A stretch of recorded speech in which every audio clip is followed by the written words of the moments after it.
From years of anxiety to warrior and mentor, Bradley Robinson created the Anxiety Project to help you end your anxiety naturally. Let's mold the new you and let's end anxiety together. Hello and welcome to episode 129 of the Anxiety Project podcast. I am Brad Robinson. This episode is all about huge paradigm shifts that took place during the beginning stages of my recovery, these eye-opening moments that really changed my perspective in how I viewed myself. So it's a really powerful episode today. But before I get into this episode, I want to go over your comments on last week's episode 128, which was on the formation of identities and how the people around us, like our parents, our role models when we are young, can impact on our identity, how we see ourselves, and how these programs continue to run us even until we die at an old age, unless we uninstall these programs because these programs become outdated, right? How do you know that your parents' programs, the teachers that you looked up to in elementary school, how do you know that their beliefs were not negative? Because just because they said something to you when you were a child, just because they told you some things when you were a child, doesn't mean that those were right.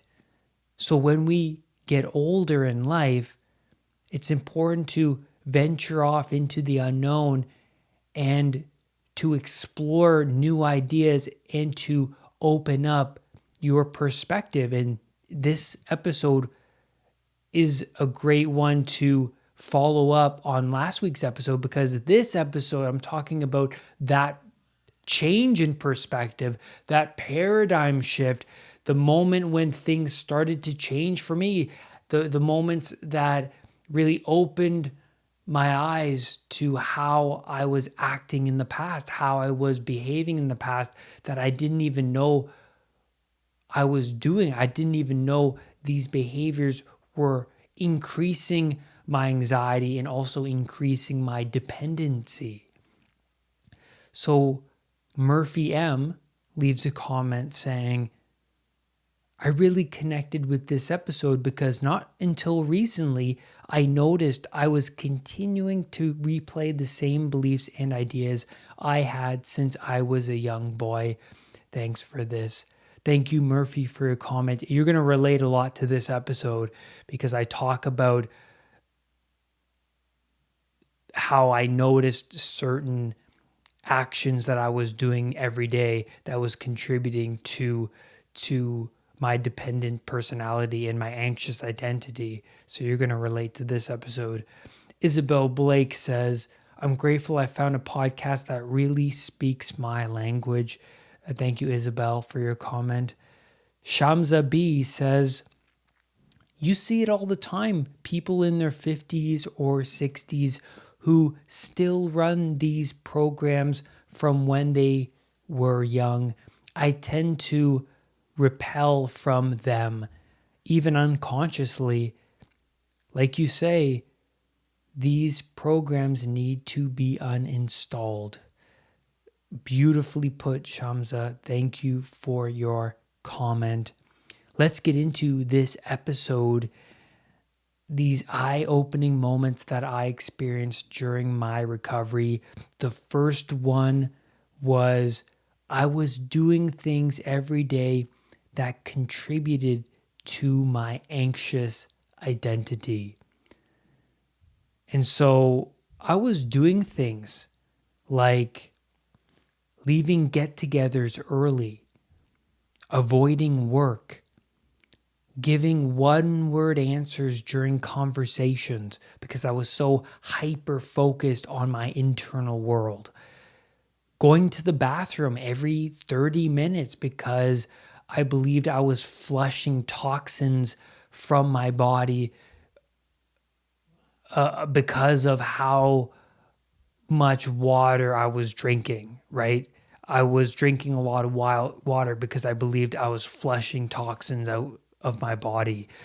Googling symptoms, another habit I was doing daily that I didn't know was contributing to my identity. Reassurance seeking, being around people close to me, family, for reassurance, talking about my symptoms a lot. Phoning my doctor often, a big one. Spending too much time at home in my safe zone, right? If you spend too much time in your safe zone and if you avoid work, you avoid difficult scenarios, then you're not going to develop that self-respect. You're not going to develop that mental strength, right? And you also develop agoraphobia, which I eventually developed.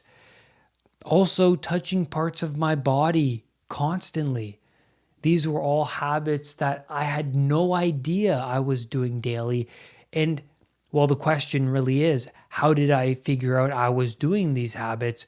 Well, just like you're listening to this podcast and me describing these habits, when I was going through my recovery, I began to listen to a mentor of mine that described all of these habits.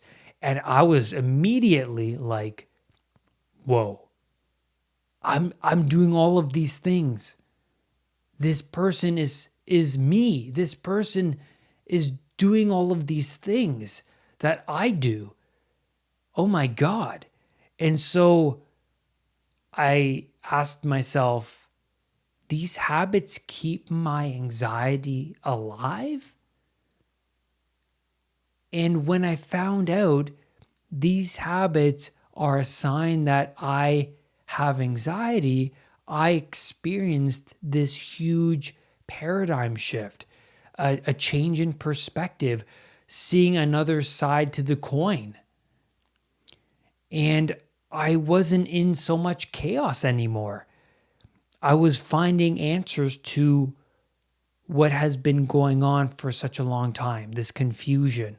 I was in this limbo for such a long time that when I discovered that, oh, wait, these habits are because I am anxious, I have anxiety, that label of anxiety and health anxiety moved me from this domain of chaotic, unknown to known unknown.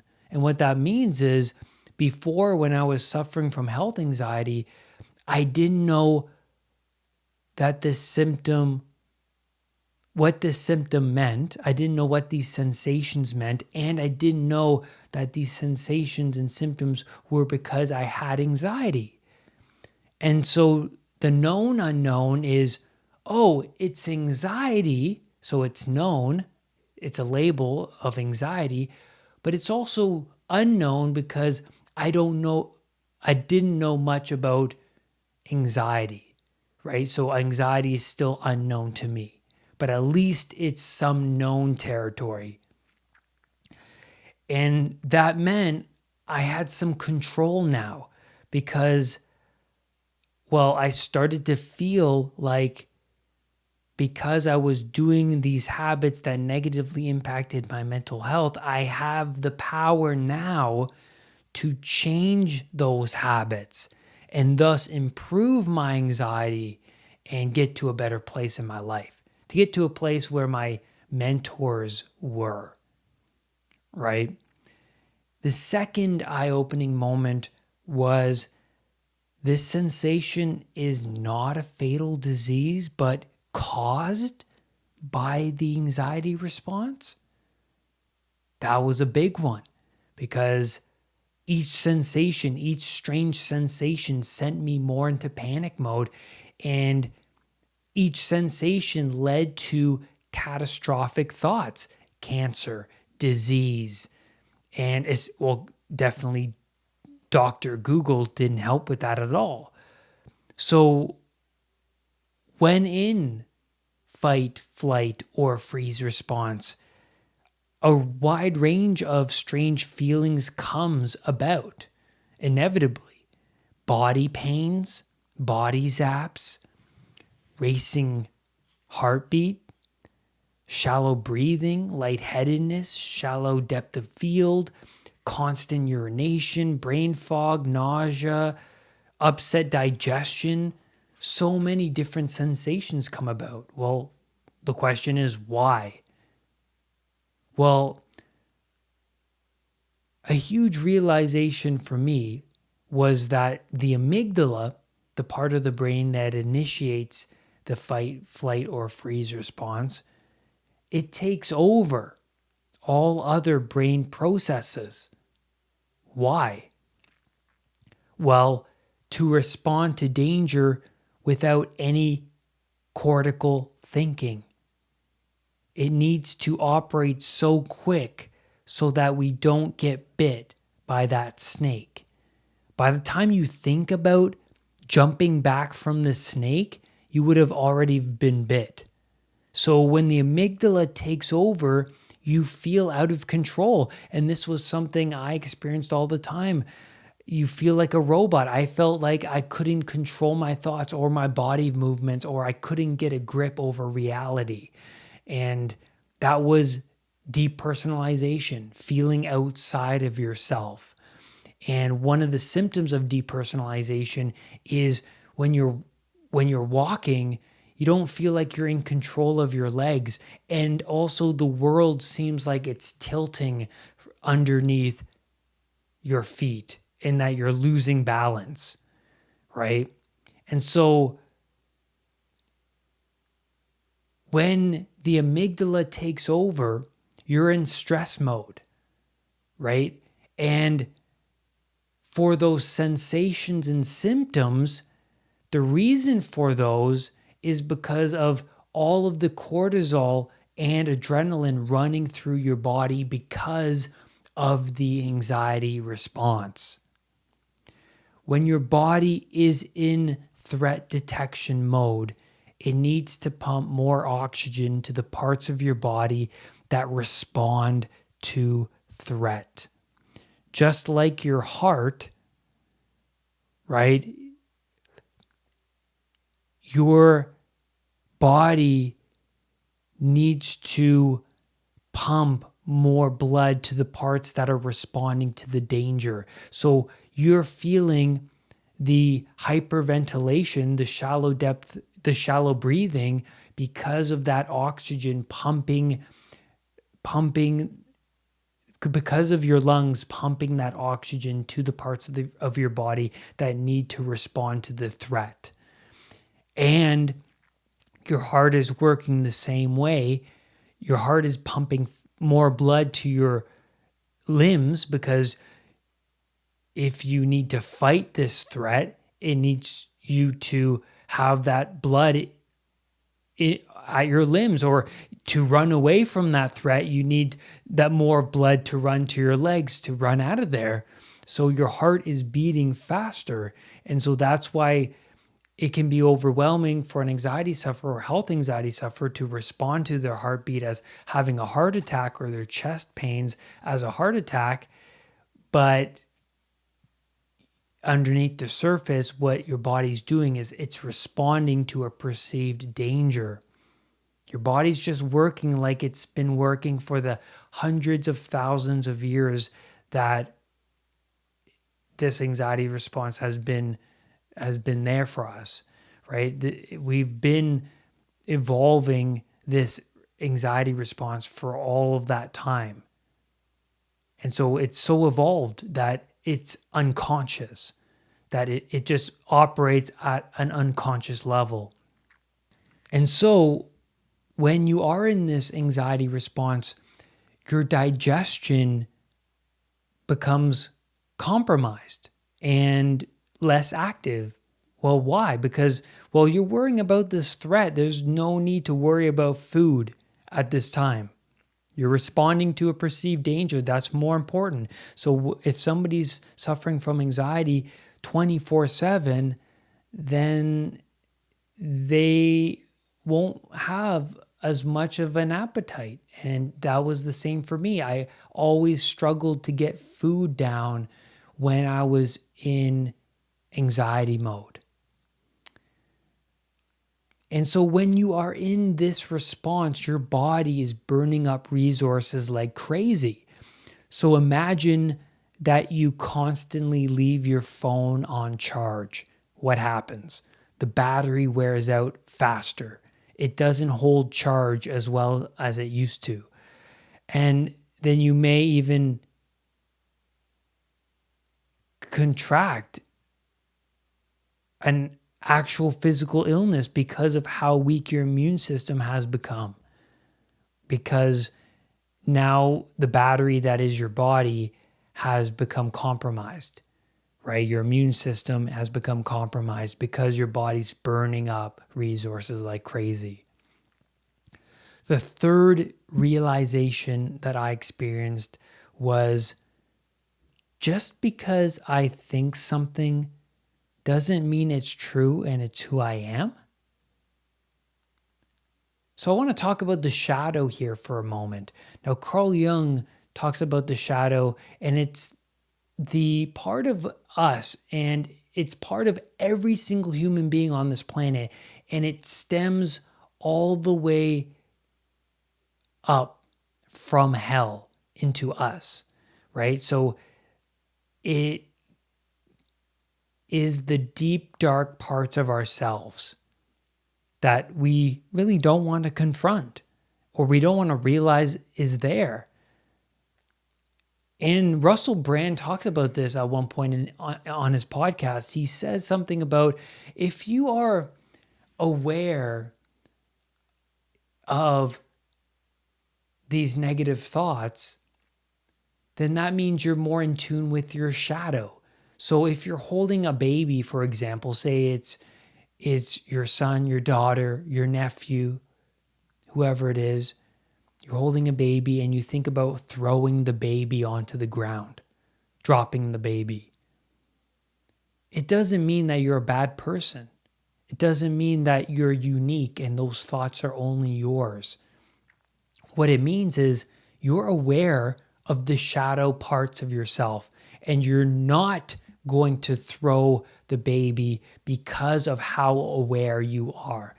It's those people who are not aware of those thoughts and who are not aware of that shadow part of ourselves that throw the baby. That's the thing. They do it impulsively. It's just like without thought. So if you think about throwing the baby, that just means you're more aware of the dark parts of yourself, and that's a good thing. And so we can actually loosen our grip over thoughts by how much reactivity we provide those thoughts. So the more I associate myself to a thought, the more it becomes a part of me, what I value. Because where you focus your attention on the most is what you value the most. So this led me to being too hard on myself for thinking certain thoughts. I would think about thoughts about my family dying, somebody contracting cancer, and I would be overly critical of those thoughts and why I was thinking those thoughts. And I must be crazy. I must be a bad person. And I would beat myself up. And so my self-respect would lessen and lessen and lessen over time. And that high-powered emotional reaction towards those thoughts would keep those thoughts alive. That's why they would never go away. They would be there and haunt me, right? The shadow parts of ourselves is the parts that haunt us. Well, we have to go into that shadow part and understand well, what's going on there? And the people who are more in tune with their shadow are more awakened. And so, because I would respond to these thoughts with high emotional power, my unconscious was like, well, this is clearly important to Brad. And not only that, but it's a potential threat, right? I'm reacting to these thoughts like like they're dangerous. So obviously my anxiety is going to increase. My obsessing about those thoughts are going to increase because, well, I'm treating them like they are a threat. And so if I think of a thought that provides me with a negative emotion, I question that thought. And the way I question this thought is I say to myself, is this truly what I want? Is this what I truly want to happen? Do I truly want my family member to get cancer? Do I truly want to throw the baby onto the ground? And then I would say to myself, no, this is not what I truly want. And so when I discover that underlying truth, I immediately disassociate myself from that thought, and the thought floats away.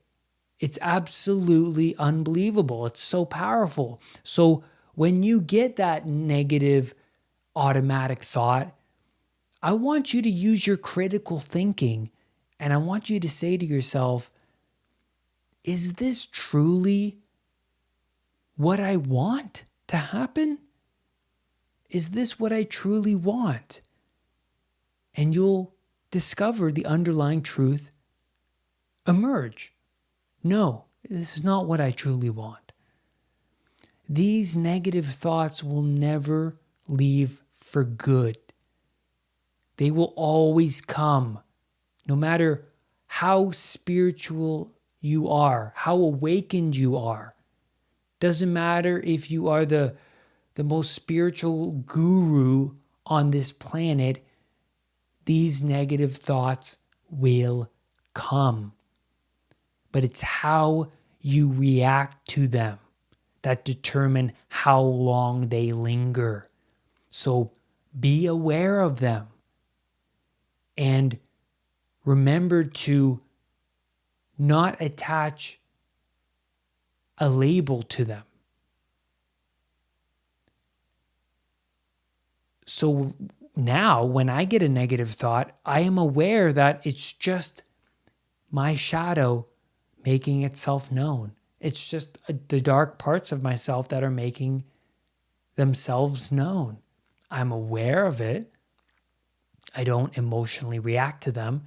And then it floats off.